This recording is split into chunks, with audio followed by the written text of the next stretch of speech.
it's Layle Koncar with Simple Stories. All right, you guys, when we are approaching a project like this, there are a number of different ways that you can really look at it. And I've done it multiple ways.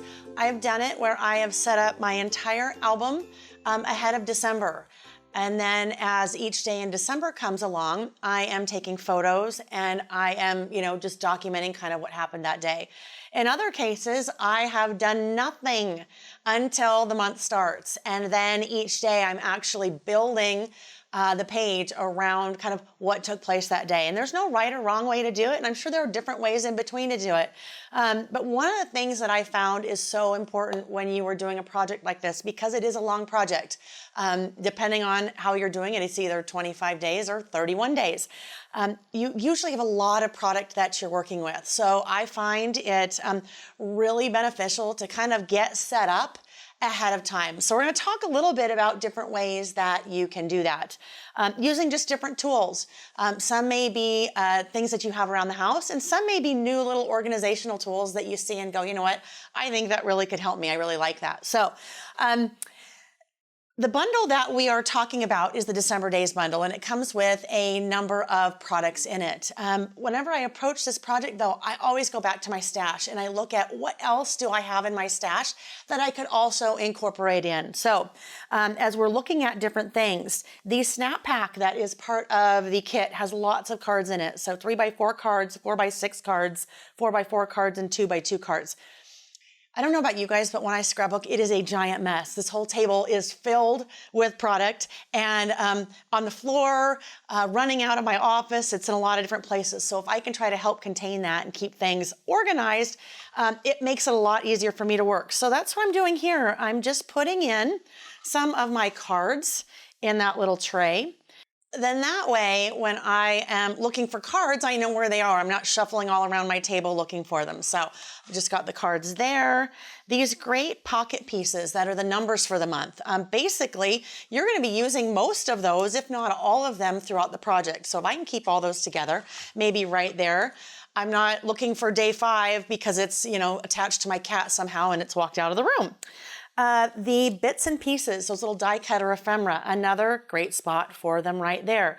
Then I can incorporate things like maybe I want to work with a couple of different rolls of washi. So both of those great ones are from the Very Merry collection. But remember when I talked about incorporating product from your stash? Neither of these rolls of washi are actually a Christmas washi. This one is from our Say Cheese collection, and this one is from our Bloom planner collection. But I looked at my stash and went, you know what? Those would be great. Those are great colors, great little polka dots that I can add right there to my project. We can also take a look at roller stamps. So the red roller stamp is Christmas. The black one is just an everyday one. But I don't always have to use Christmas products in a project like this. So I might add those to my little tray there. I have some different stickers that I'm using. I can set those there.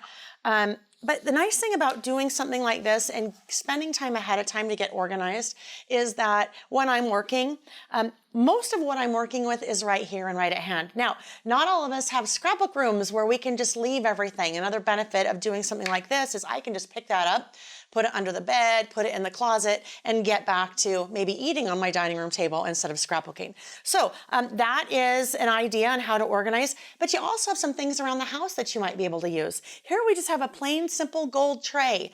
But again, I can add my pieces there. I can add my washi. Just helps to kind of keep things contained for me. We've got this beautiful piece that I do have one of these. And I use it for something like this as well. It has these great little compartments that I can just add all of my pieces that I'm playing with. And then, especially with these great sections, I know, oh, I'm looking for my clips. There are my clips. Now, if we get totally basic, you can even take a box lid. You could take a Tupperware, a shoebox. Anything that you have that's going to help kind of keep those things contained is just going to make your life a lot easier when you sit down and are ready to play. When it comes to kind of building the base of your album, the thing that I really like to do is to start with a blank slate. So I will take everything out, and in this case, there's a lot of stuff in there. We talked about that, how much stuff is already in that album when you buy it.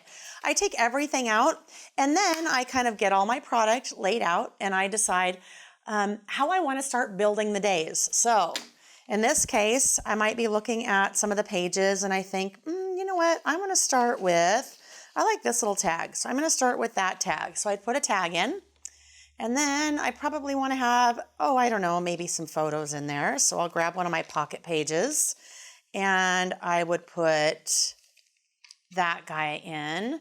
And maybe on that one, I'm going to have that be day 1, but I'm not going to use a number. This one, I might want to be day 2.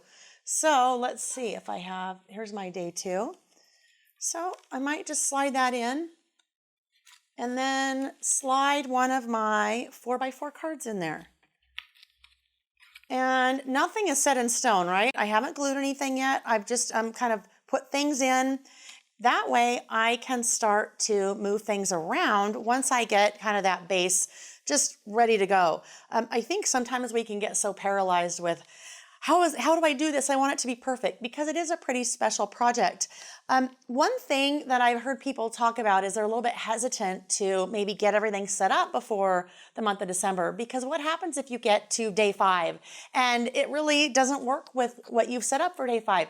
That's okay. You know what? All the time I will pull things out, put them in other places. So don't get too caught up in it has to be how you have set it up. You can set it up and then kind of change it as you go.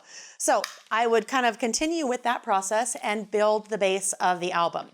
Now, the magic of the video, right? We're going to pretend that we just fast forwarded, and I now have completed that album. My setup is all ready to go. So I've done a little bit of decoration on the inside there. I've added some little tinsel. You can add all kinds of things to your album. I've created pockets. There we see those great pocket pieces that we talked about, those numbers, little bits and pieces of the die cut ephemera that comes in the kits.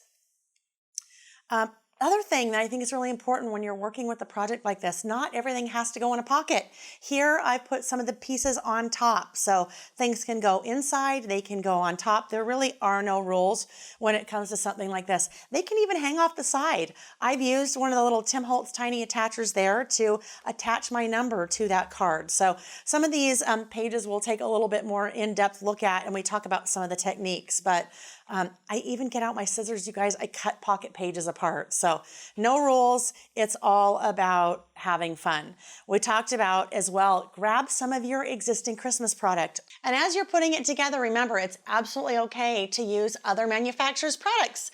Now, you guys know I work for Simple Stories. I love all of our products, but I like to mix things up. So look at your other products. You're buying this bundle, but go see what else you have out there that you can add in. Now, typically when I'm adding those things in, I don't do it right now. I don't do it when I'm kind of building the base of the album. I will wait and do that as each day of December comes along. So you can kind of see things are fairly plain. Again, I don't get too committed to the way things are because I can move them. Like right there, that number 9 stickers on top of that pocket page. So when I get to the 9th, if this page isn't going to work, you know what? I'll take that 9 off and I'll just move it around and make something else work. So we're going to just getting a feel for how that project looks before we're ready to start it on December 1. And then in a minute, we're going to take a look at putting some of these fun pages together. Now, some of them, when I do the project, are going to be super basic because, you know what, let's be honest. Some days I'm like, you know what, the last thing I want to do at the end of the day is go put a photo and write a little story in my album. And that's okay. Some days can be really basic. I know some people also approach this. You guys have told me, my life isn't exciting enough to document something every day. And you know what? It doesn't have to be. Document your favorite Christmas memory. Talk about when you were a kid, some of your family traditions. I've seen people do albums like this that don't have anything to do with numbers. They just have an album for the entire month of December. And they're just talking about some of the fun things that happened throughout the month. and some of their favorite family traditions, maybe your favorite Christmas movies, holiday movies, and things like that. All right, so there's the base of the album, ready to go on December 1. Now we'll take a look at some of those fun techniques in the album. Thanks for watching. If you liked this video and want to see more from Scrapbook.com, please like, share, subscribe, and leave a message. Happy crafting!